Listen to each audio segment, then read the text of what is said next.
Glória a Deus, pode se assentar. Queria chamar aqui o pastor Alan, o nosso supervisor dos Radicais Livres. Cadê os Radicais Livres aí? Ixi, tá fraco, cadê os Radicais Livres aí? Glória a Deus, é o nosso supervisor, pastor Alan, lá da IBAV Santo André, está aqui conosco. É um prazer ter o senhor aqui, pastor Alan. É uma honra recebê-lo, o senhor aqui, tá? Amados, eu vou pedir para vocês, o pessoal que está no fundo, deixar só os servos no fundo, tá? Só ficar só os servos. Amém? Pastor Alan, o senhor está em casa, tá bom? Aleluia! Irmãos, eu vou já aproveitar, porque toda vez que eu pego o microfone eu fico nervoso, irmão. Vai achar que eu não fico nervoso, não, que eu fico. E aproveitar que o pastor Falcão deu 2 minutos a mais. O pastor Falcão terminou antes do tempo, gente. Vamos aproveitar esse tempo aí do pastor Falcão. Aí, ó, para glorificar de pé. Vou aproveitar esse tempo, eu quero fazer uma bagunça com vocês. Vocês topam? Vamos ficar todo mundo de pé, nós vamos juntar todo mundo aqui que nós vamos tirar uma selfie. Junta aí. Léo de Araçatuba, eu quero você aqui, Léo. Junta o povo aí.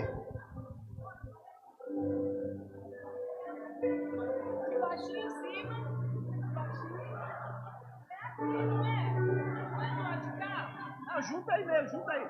Junta aqui, ó, vamos apertar. Aperta todo mundo aqui, ó. Vem pra cá. Eu vou tirar aqui. Pode, junta aí, ó. Junta aqui. É bagunça mesmo, irmão. É para que o povo veja que existem jovens destinados a um avivamento, sedentos pela presença. Aperta mais, o máximo que der. Junta aí. Aí, Rafão, é isso aí.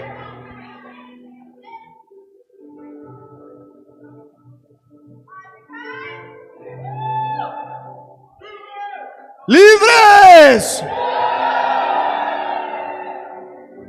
Aleluia! Aleluia!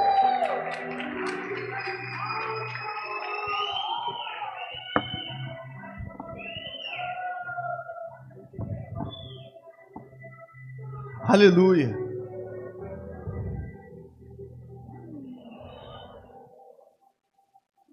Não que eu tenha algum privilégio aqui, mas já me falaram que não vão nem marcar o tempo. Já fiquei sabendo aí. Me falaram aí, viu, Falcão? Eu recebi essa informação aí, tá? Irmãos, tudo isso daqui é para que a gente possa ir ficando à vontade, né? Porque, irmãos, vou te falar. Eu vim para cá, lógico que a gente ministra algo que Deus vem falando ao longo dos dias no nosso coração. Então eu não posso chegar aqui e falar assim, ó, não vim com nada preparado. Porque ao longo da semana, ao longo dos dias, você vai tendo seu devocional, você vai falando com Deus, vai lendo, e o Senhor vai colocando coisas no seu coração. Mas eu tenho experimentado de algo maravilhoso, que é perceber o ambiente. Perceber o ambiente, falar, Deus, o que o Senhor quer falar com esse povo? Porque isso tira de nós, pastor Marcos, a possibilidade de você interferir no que Deus quer falar. Quando você chega com algo preparado já, quando você chega com algo pronto, é lógico, irmãos, a gente tem que meditar, tem que ruminar a palavra. Mas quando você chega, ó, vou pregar isso, você talvez tira da mão do Espírito a direção de mudar. Como o pastor Falcão chegou aqui, falou, eu vim com 2, 3 palavras ali preparadas, mas esse mas é maravilhoso. Esse indica uma mudança de rota, uma mudança de direção.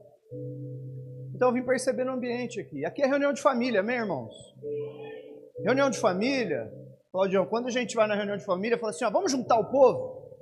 Aí o que você faz? Ah, eu levo um bife, uma carne. Ah, eu vou levar um macarrão. Ah, eu levo uma sobremesa. Não é assim? Eu trouxe hoje salada, irmãos. É salada que eu trouxe hoje para a nossa reunião de família. Então, com base em 2 caras que para mim é uma baita referência, eu quero te dar 2 orientações. Primeiro cara que para mim é uma referência, pastor Aloysio. Amém?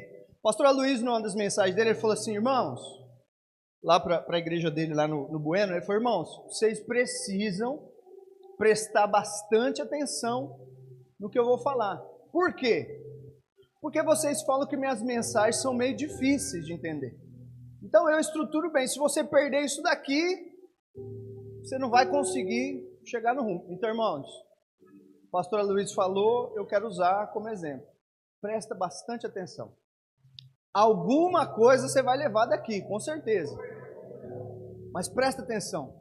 Porque eu vou soltando, eu vou falando, e aí você pega essa e fala assim, opa, essa foi boa, vou pegar, vou guardar. Amém? E a outra referência, irmãos, eu vou usar um comentário de um cara que eu amo. Rafael Mata, da Autoescola. Vocês conhecem esse cara aí? Vocês conhecem esse rapaz? Lá no Guacuri, no aniversário do Guacuri, eu fui ministrar, e o pastor Rafa foi com o Gu e com o Cauê. E aí eles fizeram louvor lá. E aí o pastor Rafa desceu e falou assim para os meninos, ó, presta atenção, não tem pé nem cabeça, mas quando terminar você vai estar surpreendido. E aquilo ali eu gostei, eu falei assim, é assim mesmo minhas mensagens, não tem pé nem cabeça, irmãos. Mas eu tenho certeza que o Espírito vai falar com você. Por isso, irmãos, hoje eu quero falar com homens, mulheres, jovens, corajosos. Juninho falou aqui que o contrário da paz é o medo. E aí eu te pergunto, você sabe qual que é o contrário do medo? Quem se arrisca a falar? Pode participar, irmãos. É um momento interativo. Qual que é o contrário do medo? Coragem. Quem acha que é coragem? Levanta a mão aí quem acha que é coragem. Quem acha que não é coragem? Ousadia. E quem não acha nada? O contrário de medo, irmãos, não é coragem, não é ousadia. O contrário de medo é amor. Porque o perfeito amor, ele lança fora todo medo. Ele tira do meio todo medo. Se você é experimentado no amor, você vive uma vida sem temor algum, sem medo algum, sem expectativa de futuro. Você não precisa viver uma vida com expectativa de futuro, com preocupação com amanhã. Você vive uma vida com certeza do eterno. O que o eterno determinou está consumado. Então eu quero falar com homens, mulheres, jovens, experimentados no amor. Sabe, irmãos, por um tempo, eu fui para Goiânia, nessa conferência agora, e eu me lembrei do ano passado, que eu saí um pouco antes. E quando eu saí, Diogão, saí para ir para o aeroporto, eu fui sozinho. Eu peguei o Uber, estou em direção ao aeroporto, o tempo estava aberto. E aí eu cheguei no aeroporto, tinha um monte de ligação no meu celular. A pastora Denise, do Davis, eu falei assim, ué, o que aconteceu? Eu falei, gente, tudo bem, o que aconteceu? Falei, pastor, tá caindo o mundo aqui no Bueno. Até o teto das barracas lá voou, não foi isso, Denise? E a gente sabe que você tem problema com voo. Você não gosta de voar? Eu não gosto realmente, irmãos. Peguei uma turbulência voltando da Bahia de cair máscara. Então, por isso eu fiquei meio traumatizado. Ela falou, você tem medo de voar? Eu falei assim, puxa, não, mas aqui tá tranquilo. Tá meio fechado assim, mas não tá chovendo. Quando o avião decolou, que cruzou as nuvens, sol desse jeito, cara. Eu falei assim, foi o voo mais tranquilo que eu tive na vida. Deu nem a balançada. E a partir dali, irmãos, eu comecei a trabalhar a minha mente, a mudar a minha mente, porque eu falei assim, eu não preciso ter medo. Porque quem voa, irmãos, não tem medo de voar. Tem medo de morrer. Se o avião caísse e você tivesse a certeza que não morreria, você ia voar tranquilo. O medo é da morte. Mas o medo o que é? É você falar assim, eu não acredito que o amor de Deus é tão grande que possa superar a morte. Todo o medo que você enfrenta, você está falando assim, eu não acredito que Deus me ama tanto a ponto de vencer esse temor. Eu não acredito que Deus me ama tanto a ponto de vencer o medo de falar com o meu vizinho de Jesus. Eu não acredito que Deus me ama tanto a ponto de vencer a minha timidez. Todo medo é você declarar: Senhor, o teu amor não é tão grande. Meu Deus. Irmãos, eu não quero trazer peso no teu coração. Eu quero te chamar para uma conversa mais elevada. Mateus 5, vai lá comigo, vamos lá. Vamos fluir, viu, irmãos? Depois eu até perguntei para o Lucas se está gravando, porque eu não faço esboço nunca, né, irmão? Depois eu pego a mensagem e transcrevo de novo. Eu faço esboço depois de pregar. O pastor Rafa pediu uma mensagem para mim, né, pastor? Mensagem que eu preguei lá no Guacuri, ele falou assim: pastor, manda para mim aí o esqueleto da mensagem, porque ele pegou fundo aqui, né? E ele ainda usou esse termo, ele falou: sou batista, preciso ruminar, cara, eu preciso... Eu falei: Rafa, dura coisa você me pediu, não tem esboço. Então, irmãos, deixa fluir. O que o Espírito falar com você, pega e guarda, irmãos. A palavra fala que nós precisamos não ser somente ouvintes, mas praticantes. Então eu quero te chamar para uma conversa, mas uma conversa no nível mais elevado, irmãos. Quantos aqui querem ir nesse nível mais elevado? Mateus 5, verso 1. Vou acompanhar aqui. A gente lê na mesma versão. Diz assim: vendo Jesus as multidões, subiu ao monte, e como se assentasse, aproximaram os seus discípulos. E ele passou a ensiná-los, dizendo: bem-aventurados os humildes de espírito, porque deles é o reino dos céus. Bem-aventurados que choram, porque serão consolados. E aí, irmãos, vai discorrendo nesse sermão que nós, erroneamente, chamamos de sermão da montanha.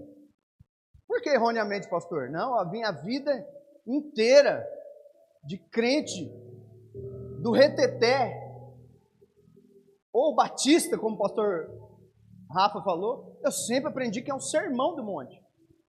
Mas não é um sermão como alguém que sobe e prega para quem está embaixo. Olha só como nós nunca nos atentamos a isso. Verso 1 diz assim, volta lá, verso 1.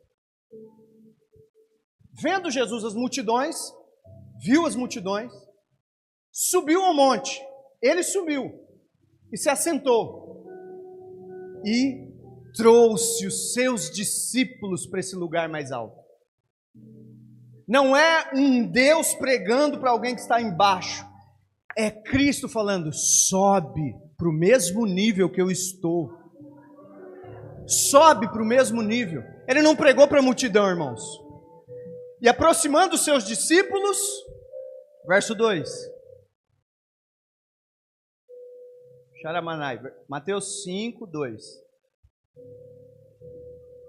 E aproximando os seus discípulos, ele passou a ensiná-los. Então, era uma conversa de um líder, de um irmão com os discípulos. É falando assim, ó, para de enxergar num nível baixo. Vem para o nível que eu estou, para que você possa viver o que eu vivo. Por isso, irmãos, eu quero hoje te deixar indesculpável. Eu quero te trazer para esse nível mais elevado. Para de enxergar o natural e passa a enxergar no nível do céu. A ótica do céu é diferente da sua ótica limitada. A ótica do céu não vê problema quando você vê obstáculos. Muda a ótica. Minha esposa não gosta que eu falo isso, mas eu gosto muito do livro de João. Porque o evangelho de João é todo pautado na decepção do homem. O evangelho de João, a estrutura dele é te decepcionar com o natural, para que você possa enxergar com um nível espiritual. Como é que começa? Eu gosto disso, irmãos, porque todo livro, toda Gênesis tem que começar assim, no princípio. E João começa assim. João é a Gênesis do Novo Testamento. No princípio era o verbo, né? Então, vai falando. E aí vem, irmãos, primeiro milagre de Jesus.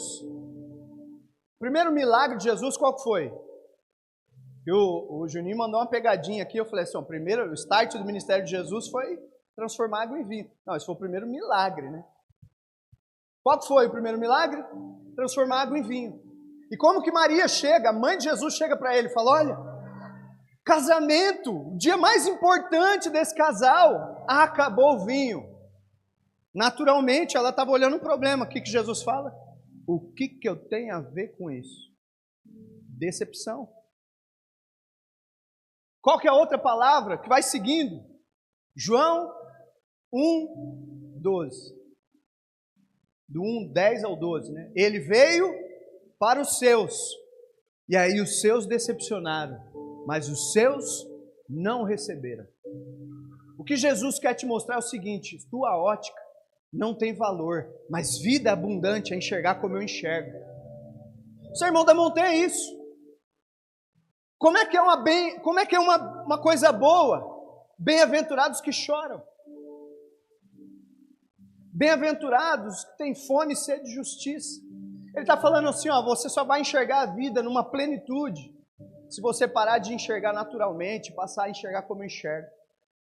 É nesse lugar que a igreja precisa estar, irmãos. Eu estou falando, irmãos, eu estou abrindo o coração aqui. Você sabe o que 12 homens fizeram?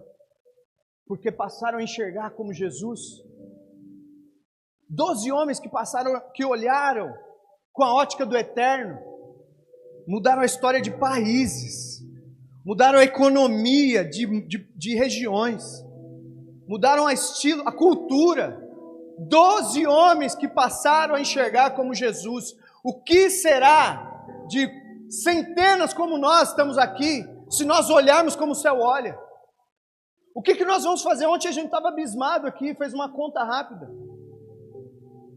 de como em 10 anos a igreja triplicou, no exemplo que o pastor Marcos Sena estava dando. O que nós podemos fazer se nós enxergarmos como Jesus enxerga? Cantares. Se eu errar a referência, irmão, vocês me perdoem, mas a gente vai achando aí. Cantares 8. Cantares 8, verso 5. A palavra do Senhor diz assim, ó.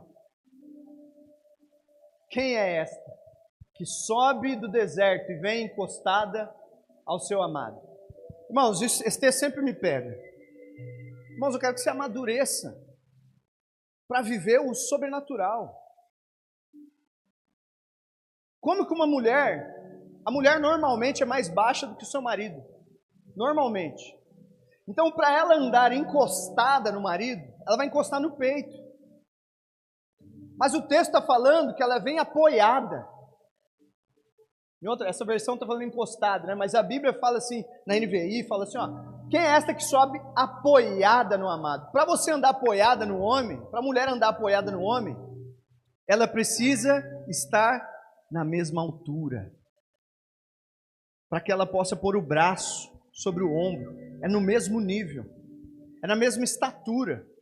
Essa é a igreja que vai expressar o céu, é a igreja que está na mesma estatura do noivo, na mesma altura. Para de pensar pequeno de você, irmãos. Você pode ficar pensando aí, eu sou só um membro, ó céus, ó vida, ó... Não, você é a igreja que vem apoiada no ombro do amado, ela vai ajudar o amado a governar. Sabe por quê? Porque um dia, a profecia em Isaías foi essa, um menino nos nasceu, um filho se nos deu, o seu nome é maravilhoso, conselheiro, Deus forte, Pai da eternidade, príncipe da paz, e o governo está sobre os seus ombros. A igreja madura governa com o amado. É neste lugar que os jovens precisam estar, como alguém que governa. Irmãos, presta atenção. Apocalipse fala que Deus nos constituiu reis e sacerdotes. Agora para pensar nisso, irmãos. Para pensar nisso. Qual é a única forma de nós nos tornarmos reis? Você é filho? Amém? Quem é o rei do universo? De quem é o reino dos céus? Deus Pai, Ele é o rei. Ele é o rei. Amém? E numa hierarquia, a única forma de um rei perder o trono e o príncipe ser levantado é se o rei morrer. Não foi assim que aconteceu? Em toda a história dos reinados, o rei morreu Então o príncipe assume. Aí a Bíblia fala que nós somos constituídos reis. Só que o nosso Deus, ele não tem princípio nem fim. Nosso Pai não tem começo nem fim. Ele é. Ele simplesmente é. Qual é a chance de Deus morrer? Qual é a chance de eu me tornar rei? E agora, pastor Fabiano? Vou te falar outra forma de você se tornar rei. É se o rei conquistar uma outra terra e enviar o seu filho para governar segundo os regimentos do reino principal. Essa é a forma de você se tornar rei. Então ele está falando assim, sabe por que você é rei e sacerdote? Porque existe uma terra que eu conquistei e eu preciso que você vá governar segundo as leis do reino dos céus. Não se omita disso, irmãos. Não se omita disso. Tudo que você precisa para governar a terra já está dentro de você. Eu amo isso porque Jesus, ele não veio nos ensinar a ser Deus. Ele não veio nos ensinar a ser uma divindade. Ele veio nos ensinar a ser filho. Ele não veio como Deus, ele veio como filho.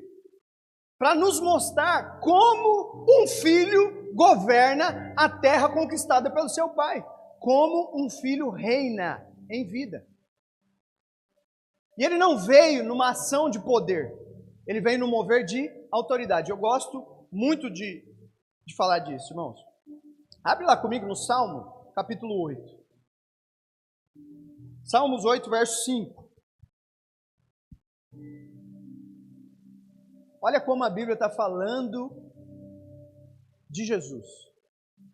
Tu o fizeste um pouco menor do que os anjos e o coroaste de glória e honra.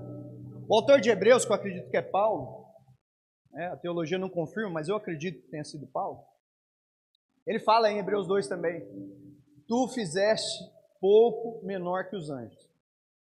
Então, irmãos, não se escandalize com o que eu vou te dizer, presta atenção nisso daqui. A Bíblia está falando que Jesus foi criado um pouco menor do que os anjos. Então, se a gente fosse elencar aqui níveis de poder, Deus Pai, amém? Depois vem ali os anjos, querubins, serafins. Então são CEOs. Os CEOs podem ali governar o reino dos céus. E aí abaixo ali vem uma outra classe de anjos, sei lá, os arcanjos. São gerentes. Chão de fábrica.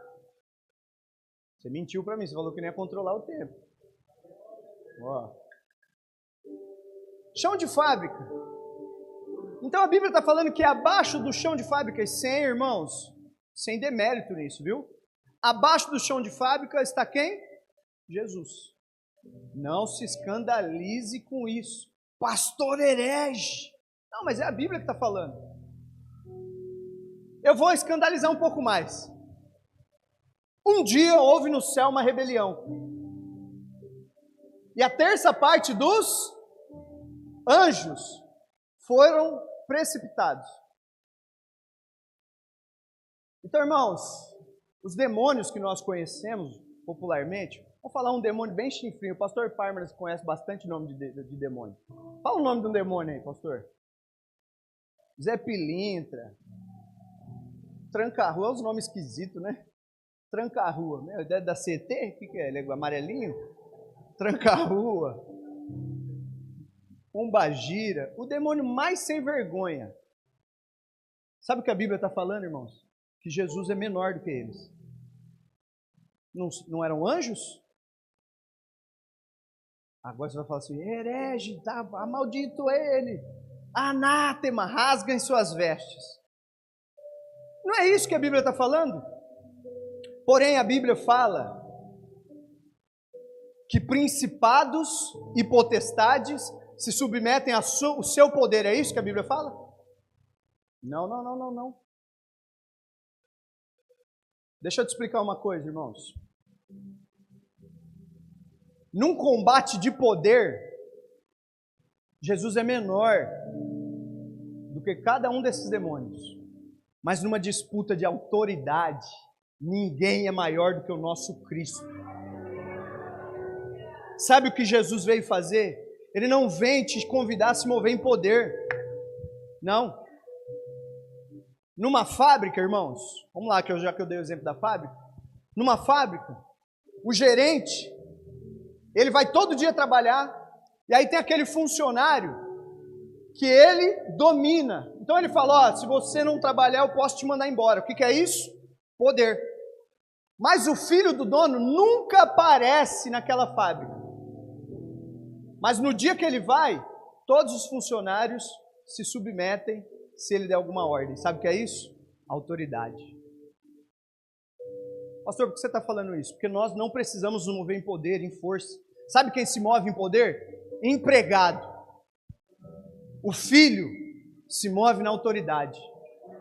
O filho declara e o céu diz amém. O que você ligar na terra será ligado no céu. Essa é a posição de um filho que se move em autoridade. Então Jesus, o que Jesus fez antes de vir? Ele abriu mão de poder, ele se esvaziou. Para quê? Para se mover só em autoridade. Por que é importante você saber isso, irmãos? Porque se fosse em poder, você não poderia. Não teria forças. Mas na autoridade você está preparado, você está apto, você pode fazer. Você pode viver desse jeito. Então Mateus 5 é uma conversa de um nível elevado. Muda como você tem enxergado as coisas. Você não entende ainda o tanto de autoridade que Cristo conquistou por você. Você já parou para pensar, irmãos, que Deus tinha algo a ganhar na obra da cruz? Você já parou para pensar que você tinha algo a ganhar na obra da cruz? Agora me fala, o que Jesus tinha a ganhar na obra da cruz? Se você olhar naturalmente, ele é a parte mais prejudicada. Porque ele era filho único. Amém? Tinha autoridade? Tinha glória? Tinha honra? Os anjos adoravam ele? Então ele só tinha a perder nessa relação. Mas um dia ele falou assim, está consumado. O que Jesus ganharia com isso? Deus, ele ganhou uma multidão de filhos. Eu e você, nós ganhamos a salvação. A condenação não nos pega mais. Não tem mais, o escrito de dívida foi finalizado. Mas e Jesus que só abriu mão? Quando ele falou assim na cruz, está consumado. Aonde que ele falou está consumado? Foi aqui ou foi no céu? Ele consumou a obra aqui. Se fosse para você ir para o céu viver o todo de Deus, o pleno de Deus, ele teria ressuscitado, subido aos céus e lá ele declararia, está consumado. Não, ele declarou aqui. Por quê? Para que você possa viver aqui, o pleno, o todo, o completo. Mas sabe o que quer dizer está consumado? Os teólogos vão falar um monte de coisa. O original, tetelestai. Que chique, né? Mas sabe o que quer dizer está consumado? É Jesus falando assim, não adianta eu ter honra, glória, poder, se eu não tiver um irmão. Jesus falou assim, eu preciso de um irmão. Jesus era filho único, e a única coisa que ele não tinha era o irmão. Então ele falou assim, não adianta eu ter tudo, se eu não tiver um irmão. É dessa forma que você tem que viver, irmãos. Não adianta você ter tudo. Não adianta um prédio lindo, pastor Parmenas. Não adianta um louvor maravilhoso. Não adianta um open house, se meu irmão não estiver do meu lado. Não adianta nada eu ter uma estrutura se o meu irmão não estiver aqui. Jesus, ele bradou isso. Nada tem valor se eu não tiver um irmão. Esse é o grito mais alto do está consumado. É Jesus falando isso para nós. E a chave para você desfrutar do todo de Deus é continuar ouvindo. Continuar ouvindo, irmãos. Juninho falou de Isaac e é maravilhoso isso, porque imagina essa cena. Isaac, ele recebe o convite de Abraão de falar assim, ó, vamos subir, sacrificar o Senhor. Você quer, para os pais aqui, você quer saber qual é o maior legado que você pode deixar para os seus filhos? É eles verem que vocês ouvem a Deus, queimam diante de Deus. Esse é o maior legado que você pode deixar. Às vezes a gente se preocupa em deixar bens, recursos, isso só vai aumentar a ansiedade, a expectativa dele, para garantir um futuro que você construiu, para manter uma estrutura que você construiu. Mas ouvir a Deus é a chave para que você possa ensiná-lo como vencer os desafios. Então imagina Abraão falando, Isaac, vamos subir, porque Deus pediu um sacrifício. Eu imagino dessa forma, Isaac falou assim, puxa, meu pai é muito de Deus, cara. Ele ouve a Deus. Que maravilha, vamos subir. E aí ele sobe, e aí ele começa a indagar realmente, pô, tem cutelo, tem fogo, tem lenha, mas não tem cordeiro. E aí Abraão fala, né, Deus vai prover para si o cordeiro. E eu imagino Isaac muito feliz. Meu pai ouve a Deus. E aí a Bíblia fala que quando o cutelo é levantado, aí vem aquele brado do alto. Não toque no menino, não é isso? Eu imagino que Isaac tenha ficado feliz de saber que o pai dele ouviu a Deus. Mas eu imagino que ele tenha ficado mais feliz ainda em saber que o pai continuava ouvindo a Deus. Porque imagina quantos Isaac teriam morrido se você não tivesse continuado a ouvir a Deus. Imagina quantos Isaques na sua vida morreu porque você parou de ouvir.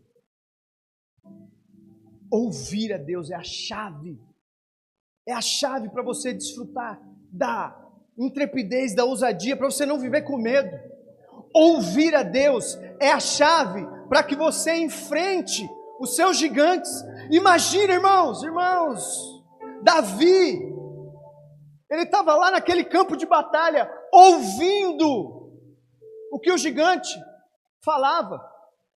Mas você sabe de uma coisa? Você sabe qual é a diferença de altura entre Saul e Golias? Quem sabe?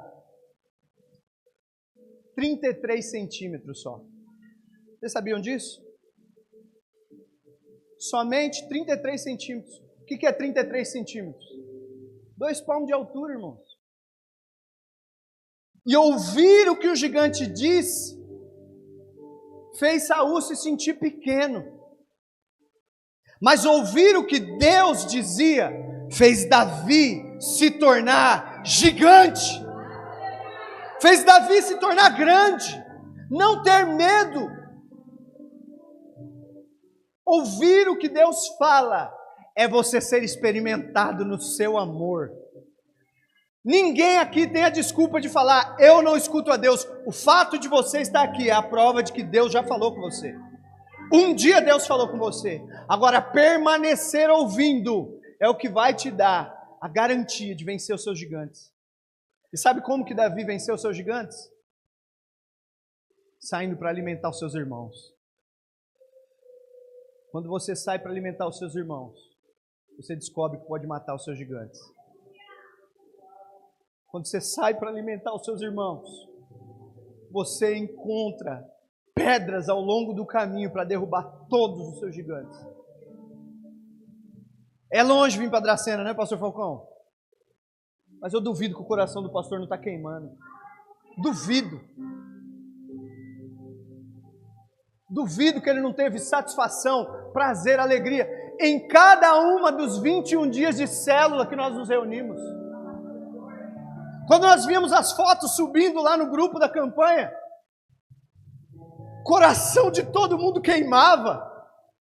Não adianta ter teologia, não adianta ter ensino, estudo, palavra, se o coração não queimar na relação, no relacionamento. Se a sua teologia não te leva a amar o teu irmão, você está estudando Deus errado. Abandona esse Deus. Se a tua teologia não te levar para um lugar de intimidade, você está estudando Deus errado. Jesus, ao longo do caminho, do caminho de Emaús, teologia ele ofereceu. A Bíblia fala que começando de Moisés, ele falou dele. Então ele começou lá de Gênesis, foi fregando o Antigo Testamento inteiro, ele foi mostrando aonde Jesus aparecia no Antigo Testamento. Teologia. Mas que hora que o coração queimou? É na mesa, irmãos, é olhando no olho, é amando, é no partilhar. Quando ele partilhou, quando ele dividiu, o coração queimou. Gigantes caem quando você partilha. Gigantes caem na sua vida quando você está unido. Nós precisamos crescer num senso de família, irmãos. Vou te falar uma coisa. O mundo tem muita coisa para oferecer para os jovens. De repente tem um evento mais organizado que o nosso. Tem músicos, de repente, né, Cláudio? Muito melhores do que muito ministério de louvor. É ou não é? Mais excelente. Telões, estrutura. Mas o amor que excede todo entendimento, eles nunca vão poder oferecer. Nós podemos. Se você não amar como Cristo ama, irmãos, nós estamos só perdendo tempo. Se você não servir como Cristo serve, nós estamos só perdendo tempo. A Bíblia fala na ceia, na mesa da ceia, que é um exemplo para mim. A Bíblia fala que Jesus, nós nos apegamos que ele foi lavar os pés dos discípulos. E é maravilhoso isso. Mas o texto ele começa dizendo assim: tendo Jesus, sabendo que tudo era dele e que tudo voltaria para ele. Ou seja, o que a Bíblia está falando? Jesus sabia da posição dele. Jesus sabia quem ele era. Jesus sabia que ele era o centro das atenções, que o reino dos céus o adorariam eternamente. Mas o texto continua dizendo em João: tendo Jesus, sabendo disso, Jesus se despiu, pegou uma toalha, cingiu as suas vestes e começou a lavar os pés dos discípulos. Esse é o modelo de liderança que nós precisamos oferecer. Nós estamos aqui, irmãos, isso aqui é uma conferência. Conferência é para conferir, é para corrigir coisas, é para você ajustar. Esse é o nível de liderança que nós precisamos oferecer para essas pessoas. Para pensar nisso. O texto está falando que Jesus se despiu. Você já parou para imaginar nessa cena? Jesus era Deus. A Bíblia fala que ele tirou a sua túnica. Não é um falso moralismo, não. A gente fica tentando inventar história. Não, mas Jesus tinha uma outra roupa. Não, vou te falar como é que eram as vestes no Antigo Testamento, no tempo de Jesus. Era uma túnica cingida com um lenço que se tornaria um cinto e a capa por cima. O texto está falando assim: Jesus tirou a sua túnica. Ele ficou nu. Colocou uma toalha e aí ele se ajoelhou e ia lavando os pés. Com quem que você fica nu, irmãos? Seja sincero. Ou você fica nu só na frente do seu esposo, da sua esposa, ou na frente dos seus pais. Por um período ainda. Pessoas que têm profunda intimidade com você. Jesus está falando assim, para os discípulos: esse sou eu. Eu não tenho vestes que me encobrem. Vocês estão acessando o meu nível mais profundo de intimidade. Vocês estão num lugar de acesso à mais profunda intimidade. É esse nível de liderança que homens e mulheres lá fora precisam. Um amor num nível tão intenso que acessa o lugar de mais profunda intimidade na vida deles. Um nível mais profundo de intimidade, irmãos. Pode passar o tempo que for necessário. Olha só, irmãos. Gênesis 49. Não, perdão, não vou nem entrar nesse. Eu ia falar de Zebulon, de Naftali, mas eu vou deixar. Vou ficar para próxima mensagem. Mas eu quero te falar de Salmo 139, irmãos. Salmo 139, muito conhecido. Verso 6. Eu quero te fazer pensar agora, irmãos. Que às vezes você não vive no governo do céu porque você se acha incapaz, porque você se acha pequeno, porque você pensa pequeno de você mesmo. E olha, se você pensa pequeno de você, eu quero mudar a sua mente hoje. Isaías, um tempo, ele ministrou dizendo: quem poderá compreender os pensamentos do Senhor? Muito forte isso. Ele está falando, quem pode entender o que Deus pensa? Aí veio Jesus, morreu, ressuscitou, e a graça faz Paulo nos dar essa declaração poderosa: tenham vocês hoje a mente de Cristo. Outrora você não poderia compreender o que Deus pensava. Hoje você pode pensar como Cristo, como o próprio Deus pensa. Eu estou assentado com Cristo nas regiões celestiais. Sabe o que está falando, irmãos? No lugar onde as decisões estão sendo tomadas, você está lá. Você faz parte. Como é que você não vive uma vida de governo, irmãos? Como é que você não consegue governar os teus relacionamentos? Como é que você não consegue governar as tuas finanças? Como que você não consegue governar no teu trabalho? É mudar a forma de entender. Todo mundo passa por situações, irmãos. Mas nenhum problema existe na vida do crente. Na vida do filho não existe problema. Tudo é uma situação de encontro. Jesus, ele precisou passar pela Samaria. Jesus tinha sede. Os discípulos tinham ido comprar comida, o essencial para o dia a dia. Isso era um problema para Jesus? Ele precisava ter um encontro com uma pessoa. Agora olha só, Jesus tinha fome, amém? Me responde aí, já que explodiu o meu tempo. O que veio primeiro? A fome ou a comida? Deus criou primeiro o alimento. Deus criou todas as coisas. Depois trouxe o homem para o convívio. O que isso está querendo te dizer? Você não precisa se preocupar, porque tudo que você precisa Deus criou antes. Então não é a fome que existe por causa do alimento, não. É o alimento que existe por causa da fome. Porque Deus sabia que você teria fome, antes Ele fez o alimento. Só depois de conquistar, de Deus fazer tudo, então Ele trouxe o homem para o convívio. Essa é a ótica do céu. Deus só vai te pôr no convívio depois dele resolver tudo na tua vida. Tudo. Salmo 139, 6, olha o que diz. Volta no 5, perdão. Falei que eu ia errar a referência. 139, vamos ler o 139, vamos no começo. Uma hora eu acho. Senhor, Tu me sondas e me conheces.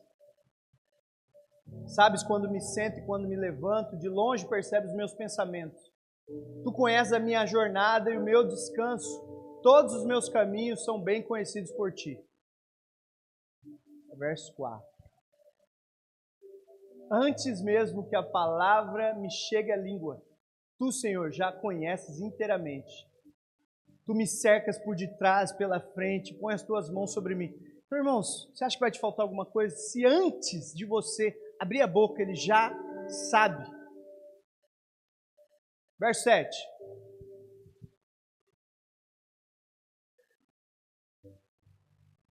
Para onde poderei eu escapar do Teu Espírito? Para onde poderei fugir da Tua presença? Se eu subir os mais altos céus, o Senhor está lá. Nós somos a geração que mais sofre de ansiedade, expectativa de futuro. Nós somos a geração, irmãos, que mais vive estressada. O que é o estresse? Excesso de presente. Ansiedade, excesso de futuro. Depressão, excesso de passado. É algo que você não consegue deixar de pensar. É ir no mais alto céu, Jesus está lá. É ir no mais profundo abismo, Jesus está lá. É ir no passado, Jesus já resolveu. Quando você chegar lá no futuro, Ele vai estar lá, porque Ele é o mesmo hoje, ontem e será eternamente. Verso 9. Se eu tomar as asas da alvorada e morar na extremidade do mar, mesmo ali a tua mão me guiará e a tua mão direita me sustentará. Verso 11. Se eu disser, certamente as trevas me encobrirão, a luz ao meu redor se tornará noite. Nem mesmo as trevas serão escuras para ti. A noite brilhará como o dia, pois para ti as trevas são a luz. Irmãos, esse mesmo salmo, a gente vai discorrer, ele vai falar de nós. Mas sabe qual é o versículo mais conhecido desse salmo? O Senhor me viu, substância informe. Vamos pensar nisso? E aí a gente vai orar. Olha só, irmãos. Tenta achar, eu não lembro qual que é o versículo agora. Eu sei que está no Salmo 139. Acho que é 16, né? 16? 16. Os teus olhos. Põe na RA, irmã. Eu sou chato, né, cara? Mais fácil de entender, tá?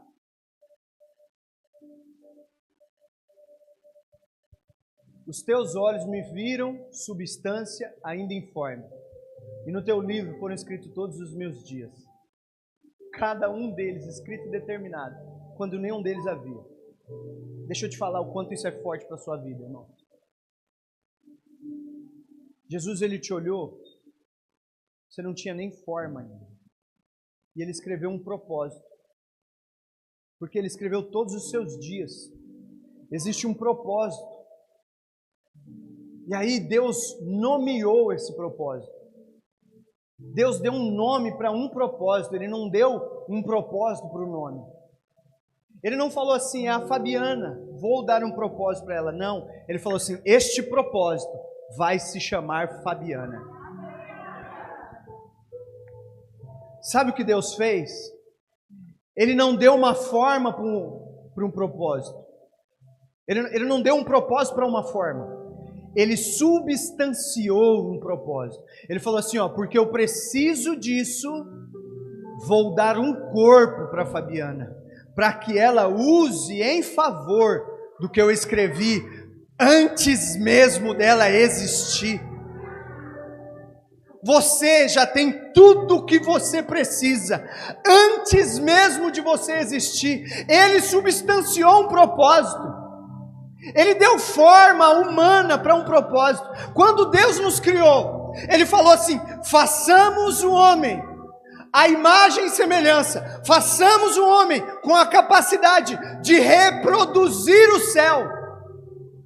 Você tem essa capacidade, irmãos, de reproduzir o que a Trindade é. Os atributos da Trindade, as virtudes da Trindade é onipresença, onipotência, onisciência, isso você nunca vai ter. Mas os atributos é o amor, a graça e a comunhão. A graça não é o fim das coisas. A graça é o meio que te leva para a comunhão. Se você não ama a ponto de perdoar como a graça perdoa, amar como o Pai ama, você nunca vai chegar na comunhão que o Espírito pode nos proporcionar. Esse é o todo do céu. Esse é o todo de Deus. Um amor que não anda debaixo dos seus direitos. Você não se ofende mais, porque você ama como o Pai ama. Você perdoa como o Filho perdoa. Não existe racha mais. Não existe mais divisão. Não existe mais competição. Nosso maior atributo é viver o pleno de Deus, é expressar o amor, a graça e a comunhão. Isso é maravilhoso, irmãos, porque Jesus te deu um corpo para viver isso, que Ele já escreveu antes mesmo de você ter forma, antes mesmo de você existir. Ele falou, nós vamos estar aqui adorando juntos, Tati. Antes mesmo de eu ter forma, Ele falou assim, pastor Falcão, você vai ter que aguentar o pastor Alan levantando a placa. é pensar, é enxergar como o céu enxerga. Apocalipse fala isso, sobe, vem para cima, venha ver. Tem uma porta aberta para nós, irmãos. Para você parar de ser natural e subir para esse nível mais alto. Vamos subir, irmãos. Vamos para o nível mais alto. Só você que quer viver o pleno, fica de pé aí no teu lugar.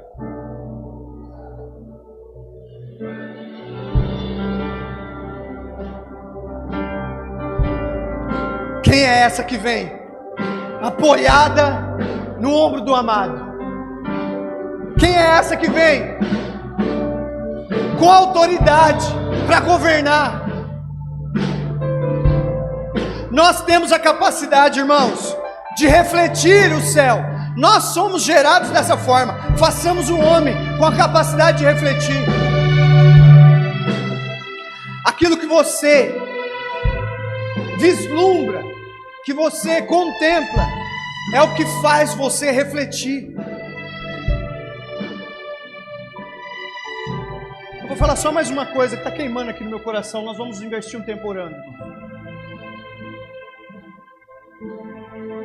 Você é a resposta da oração de Deus.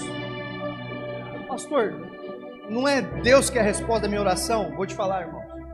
Você é a resposta da oração de Deus. Mas você só vai cumprir essa resposta se você tomar uma posição. E talvez o posicionamento é hoje. Um dia, a humanidade buscou por um Deus. Todos os dias, a humanidade ora para um Deus. Quando alguém vai lá no Umbanda, no Espiritismo, ou em qualquer outra religião, outra seita, eles estão buscando por um Deus. Porque a Bíblia fala que o próprio Deus colocou o anseio pela eternidade no coração do homem. Eles estão orando por um Deus. Mas você sabe que eles não estão orando por um Deus. Eles estão orando por um Pai. Que a Bíblia diz que é um só Deus, que é Pai de todos. Então quando eles estão orando lá, fazendo os rituais, sem saber, o desejo do coração deles é conhecer o Pai que você conhece, que você sabe quem é. E aí Deus faz uma oração: a quem enviarei? Essa é a oração de Deus. A quem enviarei? Você é a resposta. Porque a criação aguarda com ardente expectativa que um Filho de Deus se manifeste.